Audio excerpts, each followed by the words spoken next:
정치권 관심 뉴스를 진단해보는 나이트 포커스. 오늘은 최수영, 김상일 정치평론가 두 분 모셨습니다. 어서 오십시오. 안녕하세요. 안녕하십니까?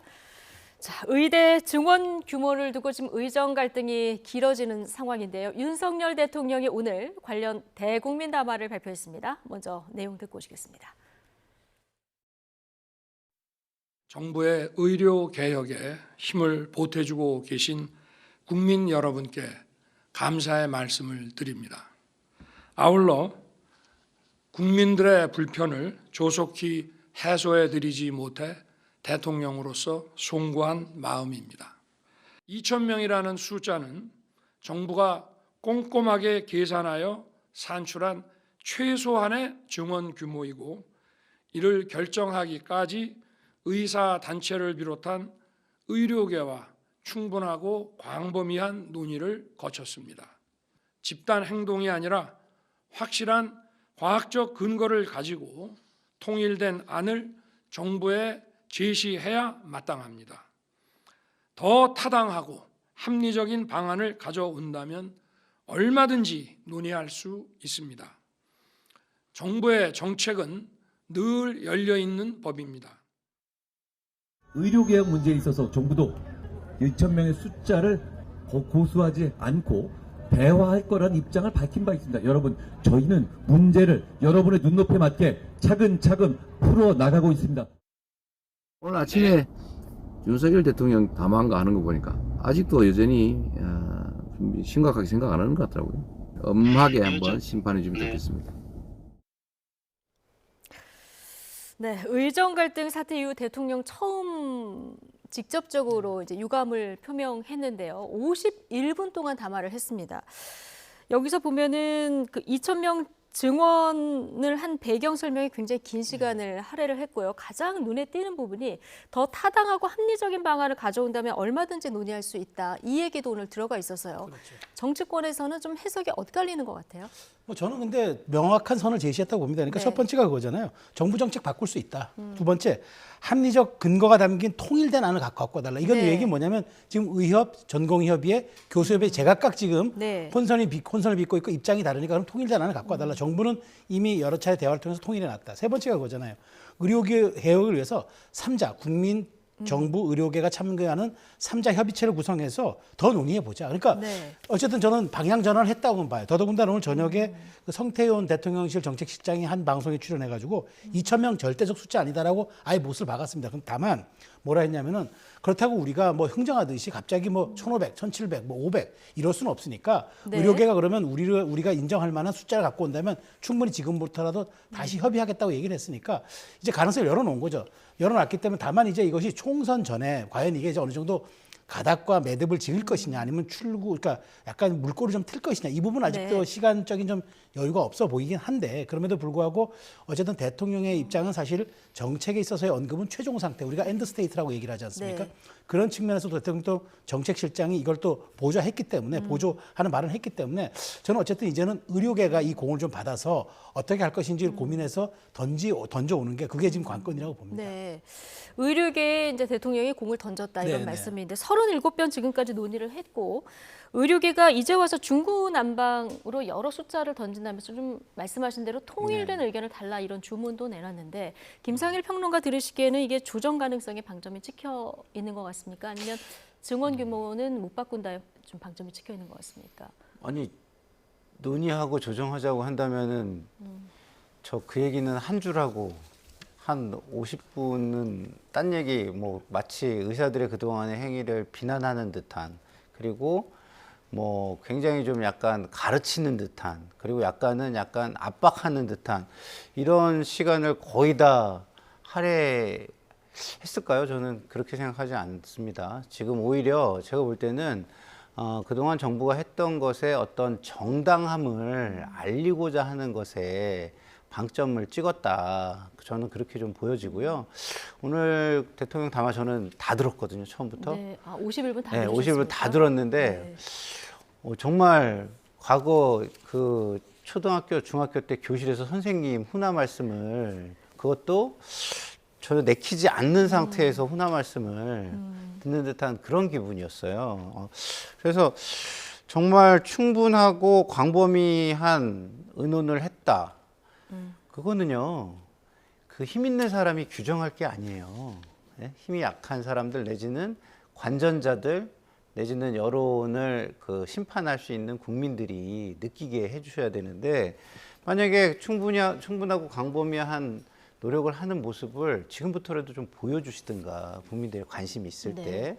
그리고 아니면은 그 했던 것들을 뭐 사실은 주요 정책을 논의하면 공공기록물 관리법에 의해서 주요 정책을 전부 다 기록을 남기게 돼 있거든요. 근데 이것은 기록이 지금 없다 그래요. 그러면 저 말씀을 힘 있는 분이 또 얘기했으니까 믿어라 이렇게뿐이 안 되는 거예요. 또 이게 그렇기 때문에 전반적으로는 뭐 통일된 의견을 기다리겠다는 것도 책임 떠넘기기처럼 저는 좀 보이고, 왜냐하면 지금 일관된 어떤 네. 단일 주체가 있는 것도 아니잖아요. 그리고 시간이 충분해가지고 그걸 뭐 과학적으로 또 해가지고 과학적이라는 어떤 입증 자료까지 같이 해가지고 숫자를 내놓을 수 있는 것도 아니잖아요.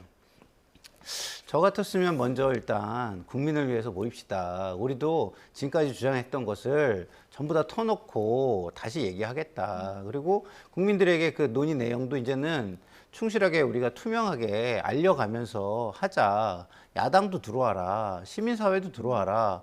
국민도 관심 있는 사람들은 신청해라. 우리가 뭐 배심원 비슷하게 뽑아줄게. 배심원단 놓고 하자. 뭐 이런 식으로 전향적으로 저는 진짜 논의를 하려는 진정성을 보여줬을 네. 것 같은데, 제 기준에서는 그런 건 없었습니다. 그런 건 없었습니까? 들으시기에. 네. 자, 당장 의사협회 반응을 보면 이면택 대한의사협회 당선인 입장이 없는 게 공식 입장이다. 반응은 더 좀 냉담해진 것 같고요. 여권 내에서도 일부 좀 해법이 나왔으면 좋겠다 이런 목소리도 나오는 상황인데요. 그럼에도 불구하고 오늘 대통령이 이 시점에 오늘 이렇게 긴 담화를 발표한 배경을 어떻게 보십니까?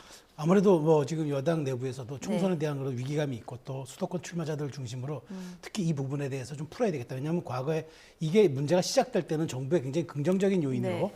뭐 지지율이나 뭐 동력이나 좀 긍정적으로 작용한 순기능적 측면이 있었는데, 이게 시간이 끌고 국민들의 불편과 그다음에 우려가 높아지면서 사실은 정부가 갈등 조정 능력을 좀 보여줘야 한다 이런 얘기들이 있으면서 네. 사실은 조금 약간 악재로 작용하는 듯한, 특히나 총선 지금 국면에 들어와서는 그런 것이 있어서 아마 대통령실도 이 부분을 감안한 것 같아요. 그러니까 황상무 수석건서부터 이종섭 대사건까지 순차적으로 처리하는 것 아니겠습니까?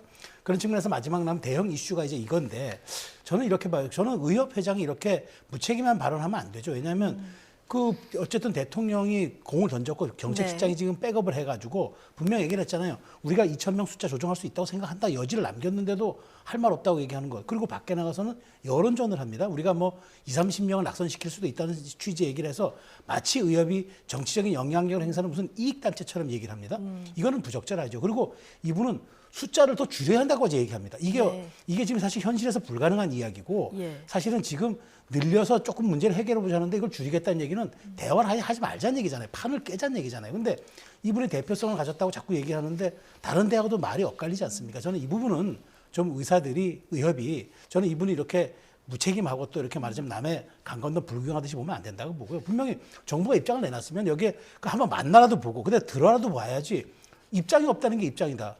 이건 정치적인 건 모습 아니겠습니까? 저는 이런 측면에서 매우 부적절한 거고요. 어쨌든 지금 대통령실도 정부 여당이 원래 원팀이고 그다음에 이런 부분에 있어서 지금 선거가 지금 거의 8일밖에 남지 않은 상황에서 매우 위중하니까 네. 이렇게까지 결단을 하는데, 그러면 의협도 화답을 해야지 힘겨루기 가서 정부가 뵙기될 때까지 우린 기다릴 거라 얘기한다면 이건 잘못된 방식이죠. 예. 의협도 좀 적극적인 입장을 내놓는 것이 그렇죠. 좋겠다는 네. 의견이신데요. 자, 오늘 나온 리얼미터 여론조사에서 대통령 지지율이 어떻게 좀 달라졌는지 보시겠습니다. 윤석열 대통령 지지율 전주 대비 0.2%포인트 뭐 변화가 거의 없는 이런 상황이고요. 36.3%. 그런데 이제 추이를 봤을 때 5주 연속 지금 하락세 흐름이거든요. 네. 자, 이 상황에서 오늘 대국민 담화가 나왔단 말이에요. 네. 근데 민심에 어떤 방향으로 영향이 있을 거라고 예측하십니까? 저는 뭐 부정적이거나 네. 아니면 뭐 아이 그러면 그렇지라고 해서 그냥 그 현상을 유지하는 정도 수준으로 갈 것 같은 게, 제가 아까도 계속 말씀드렸잖아요. 그 이것을 하자는 태도, 설득하려는 태도, 자세, 그걸로 느껴지지 않았다는 게 큰 문제입니다. 그러니까 능력의 문제가 아니고요. 이거는 지금 민주주의 사회에서는 어떤 사람이 뭐 네. 철인처럼 너무 똑똑하고 너무 지고지선한 걸 알아서 모든 걸 해낼 수 있는 그런 사회가 아니라는 것 때문에 그 시스템을 우리가 채택하고 있는 거잖아요. 좀 느려도 함께 갈 수 있는 시스템을 채택한 게 민주주의 아니겠습니까? 효율성을 조금 버리더라도 함께 갈 수 있는 사회. 근데 대통령께서는 본인이 너무 오르니까 이 너무 오른 효율성을 어떻게 버리냐 지금 이 얘기를 하시는 것 같은 느낌을 지금 주고 있어요. 그래서 국민들은 정말 함은경 후보처럼 소기의 경읽기인가 대통령께서는 그런 좀 약간 실망과 답답함 이런 걸 좀 느꼈을 것 같고요. 그리고 좀 전에 우리 최수영 평론가님께서 정책실장이 그나마 그래도 이것을 막 설명을 했단 말이에요. 대화의 의지다라고. 네. 그러면 이제 그쪽을 믿어주는 쪽으로 저도 좀 생각을 하고 싶습니다만은 그 51분을 본 사람들에게는 이런 생각이 떠오를 것 같아요. 꿈보다 해몽이라더니. 네. 예. 자, 어쨌든 대통령이 오늘 입장을 오랫동안 밝혔고요. 이게 지금 야당에서는 이 소통의 방법, 이게 기자회견이 아니라 질의응답이 없는 대국민 담화 형식이라는 부분의 어떤 문제도 좀 제기를 하던데, 그렇지만 또 원론적으로 돌아가 보면 의대 증원을 찬성하는 국민들도 많기 때문에 앞으로 총선 앞두고 이제 얼마 안 남은 상황에서요. 이 대국민 오늘 담화가 어떻게 예상하십니까? 여당이 좀 부담으로 작용할까 아니면 반등 요인으로 작용할까요? 전 소폭이지만 반등할 것 같아요. 네. 저도 왜 아쉬움이 없겠습니까? 저도 이제 50분의 기자회견을 보면서 대국민 담화를 보면서 이를테면은 대통령께서 얼마 전에 인사 조치했던 이종섭 대사와 황상무석에 대해서 국민 여론을 겸허히 내가 받아들였다. 그래서 네. 늦지만 내가 했고 이종섭 대사 같은 경우는 여러 가지 혐의가 없고 하지만 그럼에도 불구하고 많은 분들이 지적하고 또 이런 점들에 대한 국민적 우려가 있어서 인사권자로서 내가 받아들였다. 이렇게 얘기하고 좀 말하자면 의협 문제뿐만 아니라 나머지 국정 방향에 대한 얘기도 잠시 한 5분, 10분이라도 좀 할애해가지고 설명을 더 해줬으면 아마 이게 훨씬 더 좀 말하자면 긍정적인 호재로 작용을 했을 겁니다. 근데 워낙 이제 그 말하자면 그러니까 지금 의료계획 문제가 시급하고 위중하다 보니까 아마 전체적인 50분 시간을 다 할애해서 여기에 대한 말씀을 하신 것 같은데 저도 아쉬움은 그런 점은 있어요. 만약 그랬더라면은 많은 분들이 대통령이 뭔가 변할 수 있겠다. 대통령이 국정 운영 방식에 부활절 예배 때는 더 낮은 자세로 가서 경청하겠다고 했으니까 아마 이런 부분도 좀 감안하겠구나라는 게 상승 효과가 나면서 조금 더 좀 호재라고 작용할 수 있었지만 그럼에도 불구하고 어쨌든 설명을 하지 않았습니까? 이게 대통령 취임하고 나서 지금 2년 만에 아마 그 담화가 대국민당 세 번째로 제가 알고 있습니다. 어쨌든 그렇다면은 이 사안을 위중하게 받아들였고 네. 또 엄중하게 생각해서 국민께 직접 설명의 기회를 이제 했다. 물론 이제 거기에 기자들 질의응답을 받지 않았다는 건데 이거는 뭐 담화의 형식이니까 네. 굳이 뭐 이건 일방적 메시지로 봐야 될 것 같아서 저는 그래서 뭐 여러 가지 국민의힘 후보들은 좀 아쉬운 점들은 아마 저처럼 피력할 수는 있어요. 그렇지만 저는 할 수 있는 역할을 했고 더더군다나 대통령이 또 너무 과도하게 이런 부분에 대해서 정치적인 의견을 밝히면 또 야당이 네. 선거 개입하냐 대통령이 뭐 여기에 대해서 너무 과도하게 개입하는 거 아니냐 이렇게 또 얘기할 수 있으니까 적정선을 지켰다고 보는데 아마 조금 더 그런 점에 대한 언급이 있었으면 국민들이 국정 방향에 대한 좀 감을 받아들이는 데는 조금 예. 좀 더 유용하지 않았을까 하는 생각이 들어요. 알겠습니다. 뭐 2, 3일 뒤면 또 여론조사들이 나올 테니까요. 민심이 어떤 방향으로 움직이는지 좀 살펴보도록 하고요. 자, 총선 코앞에 두고 여당에서 이제 미기론이 커지자 휴일인 어제 윤 대통령의 변화가 필요하다는 목소리가 여당 후보들 사이에 나왔습니다. 삼선 중진인 조혜진 의원 어제 기자회견까지 열고 대통령의 사과를 촉구했는데요. 듣고 오시겠습니다. 대한민국이 백척간두에 섰습니다. 이대로 가면 국민의힘 참패고 대한민국은 망합니다. 그러나 아직 살 길이 있습니다. 윤석열 대통령이 국민에게 무릎 꿇는 것입니다. 대통령은 국민을 실망시킨 것을 사과해야 합니다. 오만과 독선으로 불통의 모습을 보인 것, 정치를 파당적으로 한 것, 인사를 배타적으로 한 것, 국정과제에 혼란을 초래하고 무기력한 모습을 보인 것을 사과해야 합니다. 윤석열 대통령이 국민 앞에 무릎 꿇고 사과할 것과 대통령실과 내각의 총사퇴 이런 부분까지 요구해서 굉장히 강한 수위의 지금 요구를 한 상황입니다. 물론 당내에선 이에 대한 비판의 목소리도 적지 않게 나오고 있는데 자, 이 조혜진 의원 같은 경우는 당이 지역구를 조정하라 그래서 조정해서 나간 이런 상황인데 네. 유세를 해봤을 때 그만큼 현재 분위기가 심상치 않다 이런 반증일까요? 그렇죠. 이제 정치인들이 평상시에는 여의도에서 좀 편하게 의전받으면서 지내시다가 유일하게 총선 때 그야말로 민심의 바다에 몸을 던져보는 거 아니겠습니까? 근데 그 민심의 바다에 몸을 던졌는데 몸이 안 뜨는 거죠. 예? 계속 가라앉는 거죠. 예? 그러면 거기에 이제 본인들이 반응을 할 수밖에 없지 않습니까? 예, 이제 빠져 죽을 수밖에 없으니까. 그래서 그 상황 속에서 저걸 느껴가지고 살기 위해서 지금 예, 허우적 거리는 건데 그거를 대통령께서는 모르시는 것 같아요. 그러니까 대통령께서 민심의 바다에 몸을 던지고 있지 않다. 민심의 바다 근처로 잘 안 갈라 그런다. 저는 이런 생각인데요. 하여튼 느끼는 게 없이 저렇게 최고 권력자에게 그동안 그 당내에서 의견이 다른 정적들이 제거되는 걸 봤음에도 불구하고 저런 얘기를 한다는 거는 이제는 이거 말고는 없다. 어차피 언제 죽어도 죽을 거 이거 시도라도 해보자. 예?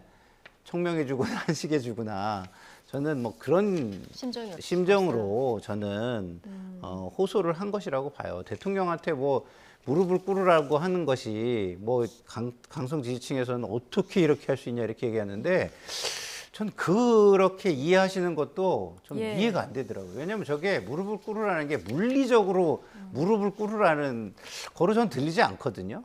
국민에게 무릎을 꿇어라 이런 얘기는 국민에게 숙여라, 낮은 자세로 가라. 그다음에 국민의 어떤 이야기를 겸허하게 귀를 열어서 듣고 그 부분에 대해서 문제를 해결하기 위한 노력을 해라. 그리고 그동안에 비추어서 그런 자세를 갖지 못한 부분이 있다면 그런 부분을 사과를 해야 또 그런 모습이 진정성을 얻게 될 것이다라는 방법을 알려주는 차원이라고 저는 보거든요. 근데 그리고 쓴소리 내지는 고언 내지는 충언을 하는 차원이라고 보는데 그것을 어떻게 감히 대통령한테 무릎을 꿇으라고 해. 이 얘기는 아예 듣지 않으려고 하는 사람이 듣지 않으려는 자세로 해석하기 때문이 아닌가 이런 생각을 해봅니다. 자, 정운천 전주울 후보는 아예 빨간 점퍼 안 입고 선거 유세를 지금 하고 있는데도 비슷한 의견을 냈고요.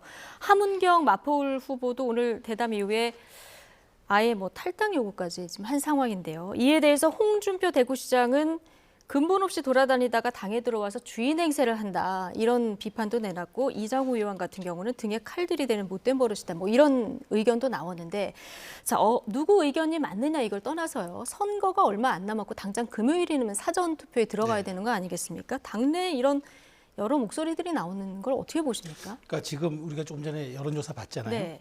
그 리얼미터 조사 지금 4주차 조사가 긍정이 36대 부정이 60입니다. 네. 자, 대통령 지지율이 긍정이 35에서 40 사이, 부정이 60이면요. 정권 심판론의 기제가 작동하는 게 맞습니다. 네. 그건 분명합니다. 그래서 지금 위기감이 오는 거고 이 데이터가 보여주는 게 국정 심판이 정권 심판이 결국은 지금 이 선거를 관통하고 있는 핵심적인 기제다 이렇게 보는 게 정확합니다. 그런데 지금 사실은 낙동강 벨트에 출마한 조혜진 후보나 수도권에 출마한 함은경 후보가 느끼는 체감 지수는 나쁘겠죠. 그렇지만 저는 그렇게 생각합니다. 선거를 지금 이렇게 남은 상황에서 대통령 보고 탈당하라 그러면 여당의 지위를 포기하겠다는 거 아닙니까?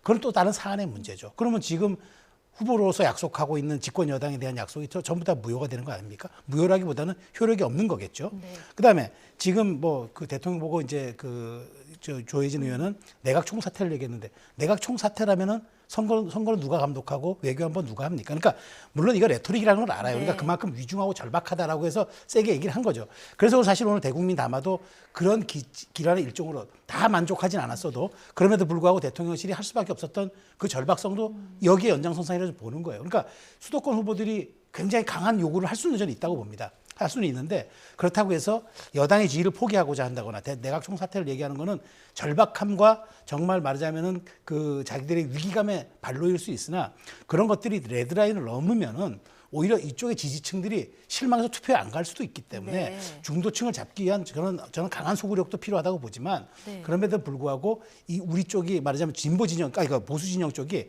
자긍심을 잃지 않게 하는 그런 점도 간과해서는 안 된다고 봅니다. 그래서 수위 조절, 그러니까 저는 선거가 워낙 역동적인 에너지가 네. 단기간에 뿜어져 나오는 그런 상황이기 때문에 어떤 얘기든 충분히 나올 수 있다고 봅니다만은 이건 다양성의 목소리를 한 분야로 받아들여야지 이게 전부 여권 내부 전체 기류다 이렇게 보기에는 좀 과도한 해석인 것 같습니다. 네. 중도층 겨냥한 메시지도 중요하지만 자칫하다가는 집토끼가 투표장으로 안 올 수도 있다. 그렇죠. 이제 자긍심을 상실하면 안 됩니다. 이 부분도 좀 생각해야 된다는 의견까지 네. 저희가 들어봤고요. 자, 여야 각 당 지도부 현 시점에서 이번 총선 판세 어떻게 보고 있는지 양측 발언 듣고 오시겠습니다. 저희한테 불리한 것은 분명한 사실이고 예. 다만 이제 일주일 전여부터 조금 반전의 계기, 바닥을 치고 올라갔다. 네, 그런 예. 것을 조금 체감하고 있습니다. 예. 우리가 갑자기 유동을 치게 된 원인은 어디에 있다고 진단을 하세요? 또 시점 기준으로 본다라면 이종섭 대사의 호주 출국, 네네. 예, 그리고 황상무 수석의 적절치 못한 발언, 이 시점을 기준으로 해서 저희는 애초부터 최대 목표를 단독 151석 그리고 최소한 1당을 목표로 하고 왔는데요. 현재까지 뭐 단독 과반은 그렇게 만만하다고 보지 않고 1당도 사실은 이제 막판 판세에 따라서 유동적이어서 그래요? 굉장히 조심스럽게 보고 있습니다. 아주 빡빡한 백중세로 여전히 보고 있습니다. 자, 김경렬 비대위원은 지금 바닥을 치고 올라가는 것을 체감하고 있다 이런 얘기를 했고요. 자, 김민석 총선 상황실장은 지금 빡빡한 백중세다.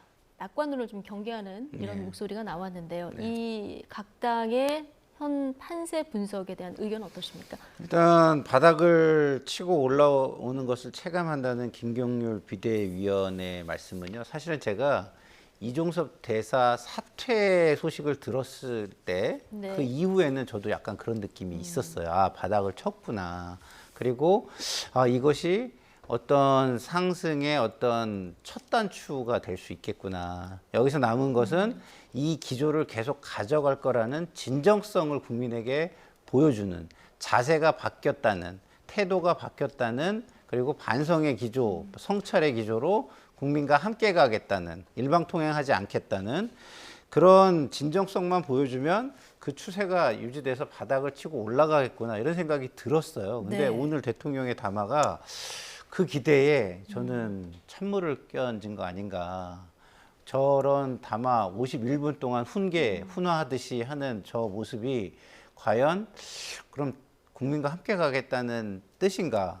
저는 좀 의아했고 기존의 어떤 바닥을 친 느낌을 다시 잃어버렸다는 그런 생각이 들고요. 네. 그다음에 김민석 실장의 이야기는 그냥 현재 상황에서 너무 자만하지 않으려는 그냥 노력의 일환인 거죠. 예. 지금 제가 볼 때는 제 개인적으로는 이거보다 훨씬 더 좋은 상황으로 판세는 제가 민주당 예측을 하고 내부에서는 있고요. 그렇게 민주당 판세를 내부도 분석을 하고 저는 있다. 그러리라고 생각하는데 저는 이제 평론하는 입장에서 말씀을 네. 드리는 거고 내부에서는 그런 목소리를 경계해야 된다라는 그리고 자만하면 안 된다는 그 실제로요. 이 승리에 도취돼서 승리한 점령군처럼 행동을 하면 말과 행동이 가벼워지거든요. 네. 그러면 그런 거는요. 한순간에 엎어질 수가 있어요. 왜냐하면 저희가 물이 끓는 걸 보시면 알겠지만 어느 임계점까지는 그 표면이 움직임이 별로 없습니다. 기포만 좀 생기지. 그러나 어느 순간을 넘는 순간에 막 무슨 난리가 난 것처럼 요동을 치지 않습니까? 그런 것처럼 그 임계점을 파악하기는 그렇게 쉬운 게 아니라서 상시 기포만 보여도 그 경계를 하는 것이 맞는 자세다. 저는 이렇게 생각합니다. 예. 정당 지지도를 살펴봐도 국민의힘 35.4, 민주당 43.1, 물론 여러 여론조사 결과마다 조금씩 편차는 있습니다만, 자, 전체적인 지금 판세, 지금 민주당에서는 지금 낙관론을 경계할 정도로 내부에서는 좀 낙관한다는 이런 평론을 좀 해주셨는데요. 어떻게 보고 계십니까? 전체적으로 지금 네. 국민의힘에 불리한 건 사실인 것 같아요. 네. 지금 근데 저는 뭐 사실 제가 조금 전에 이제 그 대통령 국정 지지율 긍정 부정을 제가 분석드렸잖아요. 네. 그거는 우리가 굉장히 유의미하게 봐야 할 데이터긴 한데 지금의 시점에서 정당 지지도는 그렇게 유용한 분석 데이터는 아닙니다. 왜냐하면 네. 지난해 강서구청장 보궐선거 당시에 국민의힘의 정당 지지율과 민주당 정당 지지율이 37대 37 거의 동률이었어요. 그런데 실제 득표수 차이는 어떻게 나왔습니까? 17.5%포인트로 굉장히 크게 났잖아요. 예. 마찬가지입니다. 지금 여기 총선은 더더군다나 그 정당 지지도 플러스 국민의힘의 각 정당의 후보 경쟁력이 또 합산돼야 되기 때문에 이것만 갖고 단순 비교하기 좀 어렵긴 해요. 그렇지만 전반적으로 좀 불리한 건 맞아 보이는데 국민의힘이 여당이 보수 정당 개혁을 항상 승리하는 공식 법칙이 있었어요. 그게 뭐냐면 PK, TK 강원을 그러니까 전통적인 지지층을 네. 합한 게 73석입니다. 여기에 이제 말하자면은 그 이제 충청이 28석인데 네. 여기에서 73석에서 거의 65석을 석권하고 그 다음에 이제 충청에서 과반을 한 다음에 수도권 122석에서 3분의 1을 하면 과반을 넘으면 일당이 됐고 과반을 넘으면 정당이 됐고 4분의 1을 하면은 130석 내외를 얻었습니다. 그러니까 이게 법칙이에요. 그런데 지금 여기서 제가 지금 자꾸 시그널이 좀 위험하게 울린다고 보는 거는 일단 PK가 지금 흔들린다고 자꾸 조혜진 후보, 서병수 후보 자꾸 얘기하지 않습니까? 네, 저희가 지역별 정당 지지도를 그래픽으로 준비했는데 보면서 예. 좀 설명해 예, 예. 주시겠습니까? 그리고 저 네. 지역을 보면 일단 네. 서울에서는 그나마 오차범위 다 이내지 않습니까? 그런데 이제 이게 내려가면은 그 말하자면 이제 부울경에 보면 붙었어요. 네. 그다음에 대구 경북은 얘기하는 데 차이 납니다. 그러니까 제가 보기에 부울경이 붙었기 때문에 부울경이 20석이 넘는 상황에서 여기에서 말하자면 원래 한 3, 4석이 잃었으면은 국민의힘 생각대로 가는데 여기서 그냥 백중세가 된다 그러면 이건 굉장히 어려워지는 선거란 말이죠. 예. 근데 더더군다나 그런 상황이기 때문에 여기에는 후보 경쟁력이 또 합산돼야 되겠지만 그런 측면에서 국민의힘이 PK, TK 강원에서 압도적인 우위를 보이지 못하고 네. 충청에서 과반을 못한다 그러면 수도권에서 정말 엄청난 숫자를 해줘야 돼요. 예. 그렇기 때문에 위기라는 게 맞는 것 같아요. 그래서 그렇군요. 저는 이제 그런 이전까지 기존의 분석 데이터를 인용하면은 어찌됐건 지금 위기는 분명해 보이는데 그래서 한동훈 위원장이 오늘 PK에 내려간 이유도 저는 그렇게 있다고 봐요. 일단 여기가 안정된 다음에 다시 수도권으로 올라서만 막판에는 수도권에서 계속 이제 순회 유세할 것 같은데 어쨌든 그게 지금 국민의힘의 고민인 듯 싶습니다. 근데 지금 부산, 울산, 경남에서 여당 지지율이 이렇게 빠진 이유를 어떻게 보십니까? 글쎄요, 가장 큰 이유는? 이거는 뭐 저도 제가 유의해 보는 것 하나는 후보들의 중진들의 재배치가 네. 이게 성공한 컨셉이었느냐는 이제 한번 지켜봐야 할 때 나중에 이거는 우리가 이제 이른바 이제 그 선거에 이제 끝나고 분석할 때 이게 네. 어떻게 작용되는지 한번 봐야 되겠는데 그게 어찌됐든 긍정적 기저로 작용하지 않은 것도 한 예. 요인이듯 싶어서 그러면 국민의힘의 공천 컨셉이 과연 이게 전략적으로 유효했느냐 이 점은 아직도 좀 미지수라고 생각이 돼요. 그렇군요. 자, 부산에서 국민의힘 지지율이 이렇게 빠진 이유도 궁금하고 또 서울하고 지금 보시면 대전, 세종, 충청 여기서도 올랐거든요. 네. 자, 이 부분은 국회 완전 이전 공약 이 네. 부분이 좀 영향이 있었던 것 같아요. 그러니까 이제 그 지역별로 이렇게 쪼개서 보기가 저는 쉽지 않다고 보는 게 이 샘플 수가 너무 작아요. 네. 그러니까 전체 전국을 보면은 표본을 좀 맞춰가지고 모집단 표본에 맞춰가지고 하는데 그게 어느 지역에서 어떤 샘플이 잡힐지 잘 모르거든요.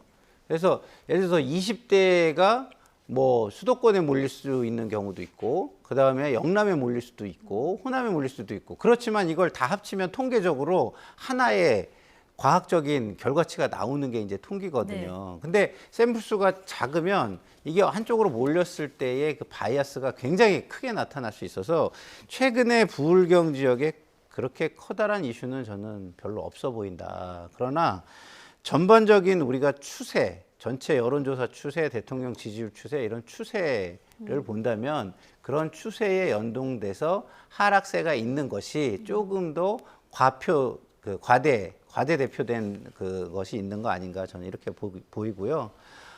그리고 뭐 충청권에서 일부 지금 좋게 나오는 것도 역시 일단 과대 대표된 부분은 있으나 어쨌든 충청권을 좀 신경 쓰는 최근에 공약 발표나 이런 것들이 그래도 조금은 영향을 줬을 가능성도 있겠다. 좀 이렇게 좀 예측을 해봅니다. 예.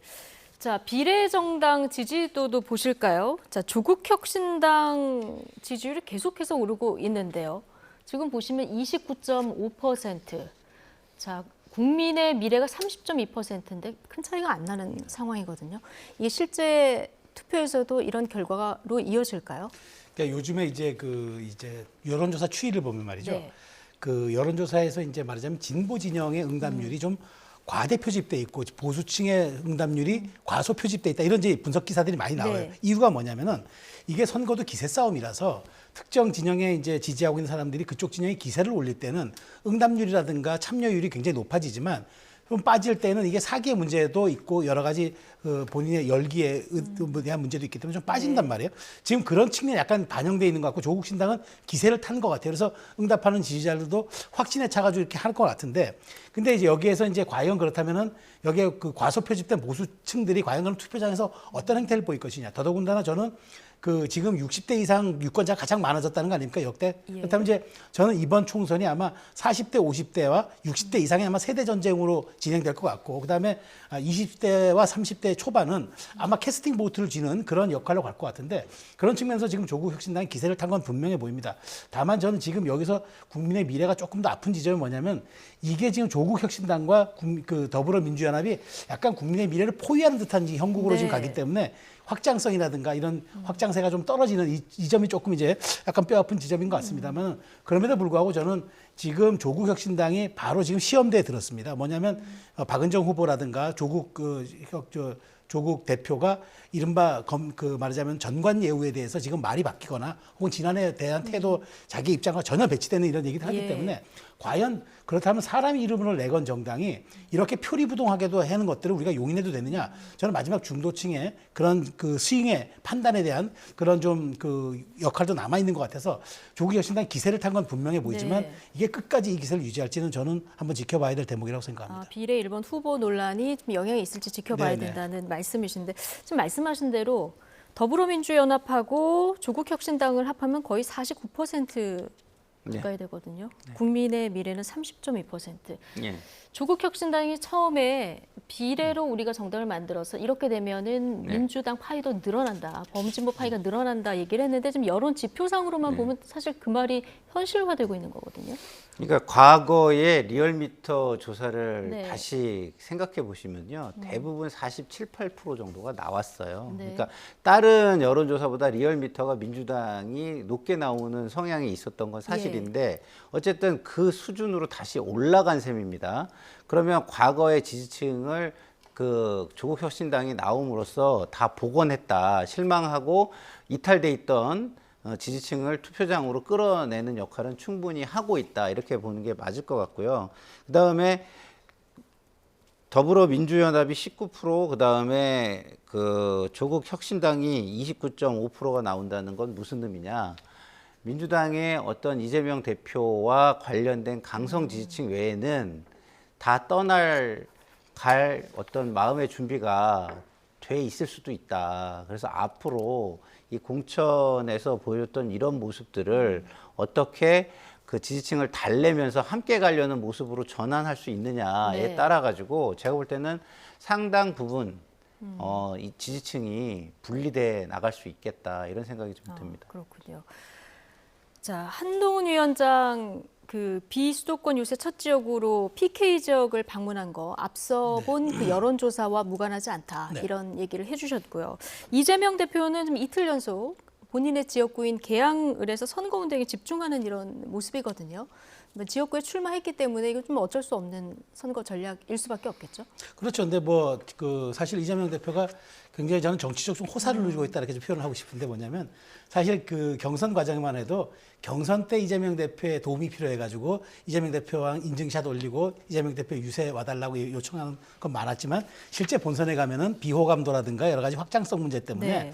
이재명 대표 유세를 꺼릴 것이라고 생각했는데 그 예상은 빗나가고 있어요. 네. 그래서 지금 이재명 대표를 전국 유세 다니고 있는데, 저는 어쨌든 그게 이재명 대표가 정권 심판론에 기인해서 가장 큰 좀 정치적 호사를 누리고 있다, 이렇게 평가하는데, 다만 개항을 문제가 좀 간단치 않아 보이는 건 이런 겁니다. 그러니까 우리 국민들이 언제나 늘 민심이 사실 옳았던 건 아니지만 늘 마지막에 현명했거든요. 그런 측면에서 지금 이런 것 같아요. 전체적인 전국이 단일 선거구 효과를 내면서 이른바 정권 심판론에 그 어떤 기제가 작용하는 건 분명해 보이는데, 또 이재명 대표가 정말 이번에 공천 과정에서 보여줬던 그 사욕과 탐욕 혹은 사당화에 대한 그런 어떤 집착이 눈에 보였던 게 있을 거라고 봐요. 그런 측면에서 저는 전국 단위에서는 그러면 국민의힘을 심판하는 정권 기재가 작용하더라도 개항을 해서는 그럼 우리가 정치 심판을 한번 해보자. 대한민국 미래를 가기 위해서 원희룡 후보 편을 들어주는 게 아니라 이재명 후보를 여기서 한번 우리가 낙선시킴으로써 정말 우리가 가는 미래로 가는 한번 그 가능성을, 물론 이게 국민의힘이 험지긴 하지만 네. 그런 가능성도 좀 있다고 봐요. 그래서 어쨌든 지금 여론조사 지표를 놓고 보면 들쭉날쭉은 하지만 그럼에도 불구하고 원희룡 후보가 꾸준히 따라잡는 추세는 보이고 있거든요. 네. 그런 측면에서 이재명 대표도 개항을 해 너무 발을 빼고 딴 지역 유세 다니기에는 지금 상황이 녹록치가 않다. 그런 측면도 저는 좀 감안되는 것이 아닌가라고 조심스럽게 분석합니다. 개항을 상황도 좀 녹록지 않다 이런 네, 판단이 있었을 것이다. 근데 뭐 이재명 대표 틈틈이 온라인으로 다른 후보들 지원 유세도 지금 다니고 있는 상황이고요. 오늘 아마 명령대전 그 첫 TV 토론회 녹화가 있었고 네. 내일 밤에 네. 그 방송이 되는 거죠. 네. 자, 어떤 내용들이 담길지도 궁금한데 개항을 판세 좀 예측을 해주셨는데 김상희 평론가는 어떻게 예측하십니까? 기본적으로 좀 말씀하신 부분에서 원희룡 후보가 생각보다는 선전을 하고 있는 건 맞아요. 네. 근데 중앙당과 대통령실이 도와주지 못하고 있어서 거기를 치고 올라오지 못하고 있다 이런 생각이 드는데요.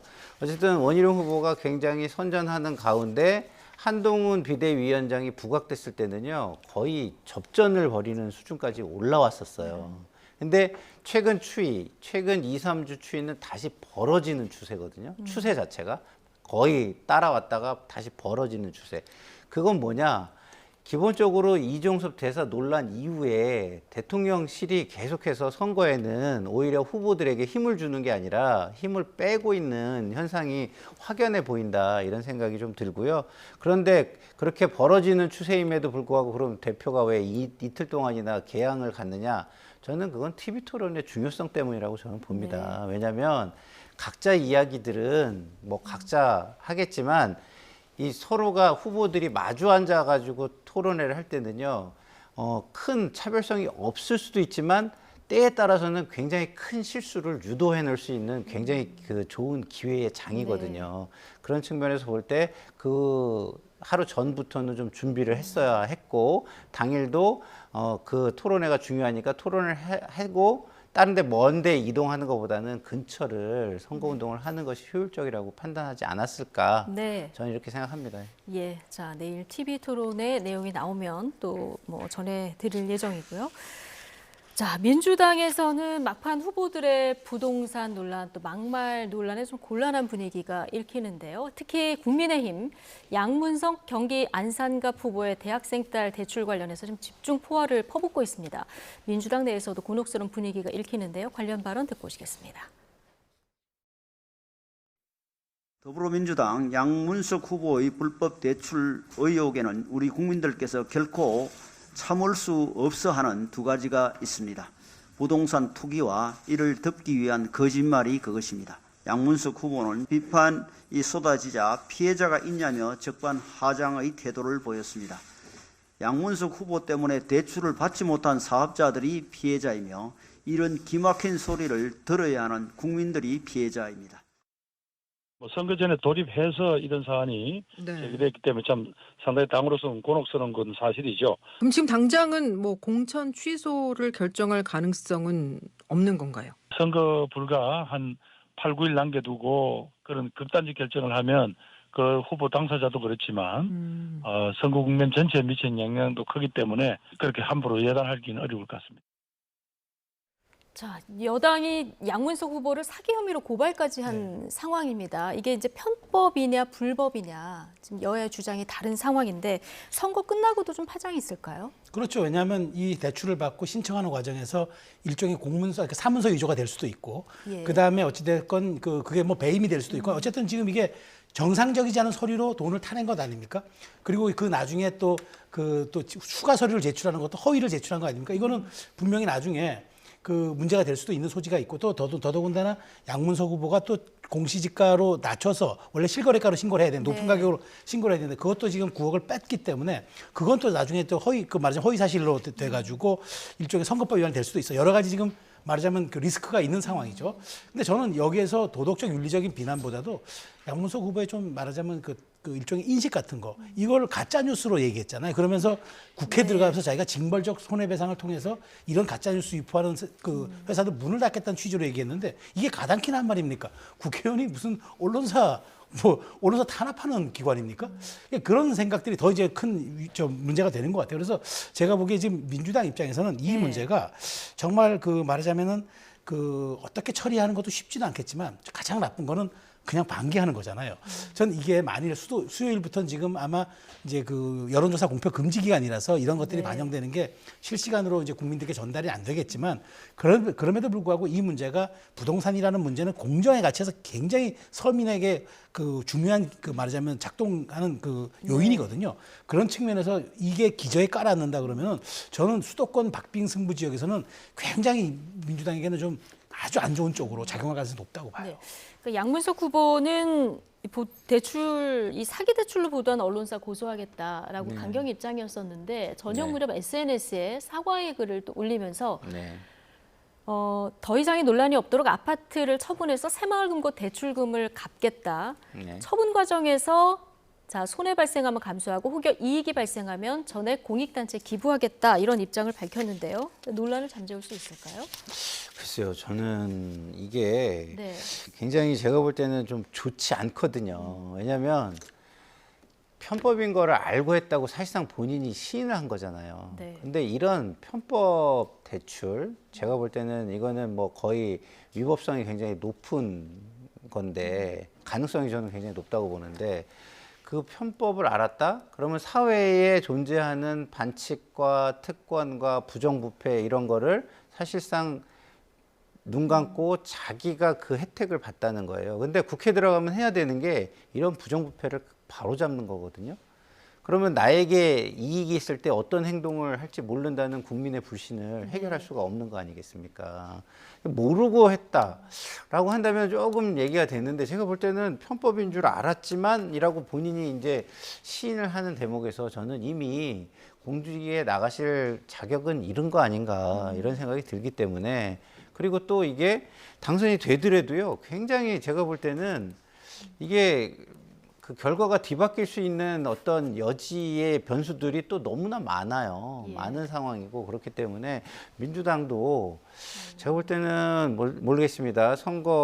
전체 선거에 영향을 주는 부분을 고려해서 전략적인 타이밍을 정해야 되겠지만 뭐 선거 직전에라도 자진 사퇴를 유도하는 게 이게 지금 수도권의 격전지는 3,000표 내외에서 플러스 마이너스 뭐 1,000표, 2,000표에서 그게 결정이 되잖아요. 그런 곳에는 오히려 악영향, 지금 양문석 후보가 출마하는 곳에는 영향을 안 줘도 그런 지역에는 영향을 오히려 줄 수 있거든요. 그런 부분을 잘 면밀하게 검토해 봐야 될 것 같습니다. 네, 근데 아직까지는 공천 취소 가능성은 좀 어렵다. 민주당이 이런 입장인 것 같고요. 또 김준혁 후보 같은 경우는 박정희 전 대통령하고 위안부 비하 발언으로 논란이 됐는데요. 과거 발언이 또 논란이 된 게 있습니다.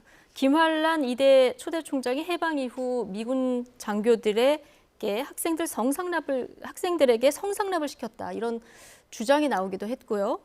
또 야당이 공격하는 부분은 이제 국민의힘 장진영 후보의 재산 신고 누락 의혹 이런 부분하고 또 조수현 후보의 전세 사기 그 가해자 변호 이력 이런 부분들도 문제 삼고 있어서 지금 막판에 후보의 도덕성 문제들이 좀 도마 위에 오르고 있는 상황이거든요. 지금 여러 가지 논란 가운데 또 추가로 문제가 될 만한 어떤 사안이 있을까요? 원래 큰 선거 막바지에는 네거티브의 창고 대방출이 이루어집니다. 그게 관례입니다. 관행처럼 이루어지는데 사실은 근데 여기서 이게 짧은 시간에 해명하기도 어려운 시간에 마구 쏟아지면 이게 말하자면은 이제 그 사실인지 진위 여부를 가리기 어려워서 저는 여러 가지 문제가 있다고 보는데 그럼에도 불구하고 저는 김준혁 후보의 이 문제는 좀 심각하다고 보는 게 이분이 역사학자잖아요. 최소한 역사학자는 고증되고 고증을 입증할 수 있는 그런 사실관계가 부합된 그 자료가 있는 걸 가지고 본인이 가설을 얘기하거나 그 논문을 쓰거나 해야죠. 근데 이분은 유튜브 방송에 나와서 그냥 무슨 야설 얘기하듯이 그냥 이렇게 마구잡이로 얘기합니다. 이거 굉장히 위험한 거 아닌가요? 결국 어떤 사람이 미래에 어떤 역할을 할 거를 보려면은 그 사람이 과거에 왔던 행적을 보면 알 수가 있는 겁니다. 그런 측면에서 이런 분들이 공적 인식을 갖고 공직을 맡겠다는 게 과연 타당한 건지 나머지 다른 분들은 그래요. 이 부분에 대해서 해명이 안 되면은 양문석 후보처럼 타당하게 어떤 책임을 지면 법적인 문제가 있으면 책임을 지면 되는데 이렇게 말하자면 법적인 책임을 안 지는데 이렇게 역사인식의 문제가 있는 위험한 생각을 갖고 있는 분들이 공직으로 나간다? 이건 우리 사회가 다시 한번 고민해 봐야 될 것 같은데 이분도 수도권 후보란 말이에요. 그래서 수원 후보이기 때문에 이런 것들도 굉장히 저는 부정적으로 작용할 기제가 된다고 생각이 됩니다. 네, 김상일 평론가 의견 마지막으로 듣겠습니다. 그렇죠. 이게 정치는 말로 정치를 하는 게 되게 뭐 대부분의 비중을 차지한다고 저는 생각하는데 네. 말이 너무 가볍다라는 생각이 들고요. 더더군다나 전문가라고 본인이 얘기하잖아요. 그리고 본인의 전문 분야와 관련된 얘기를 하는데 전문 분야와 관련된 말을 이렇게 무책임하고 가볍게 해서야 되겠나 이런 생각이 좀 들어서 모르겠습니다. 좀 더 해명을 적극적으로 할 필요가 있고 왜 그랬는지 그리고 충분한 납득을 시켜주지 않는다면 정치하는 내내 계속해서 이거는 논란이 될 것으로 그냥 끝나지는 않을 것으로 저는 보입니다. 네, 자 지금 불거진 내용들이 총선 판세에 어떤 영향이 있을지 총선 결과로 좀 확인을 해야 될 것 같습니다. 나이트 포커스 오늘은 최수영, 김상일 정치평론가 두 분과 함께했습니다. 고맙습니다. 감사합니다.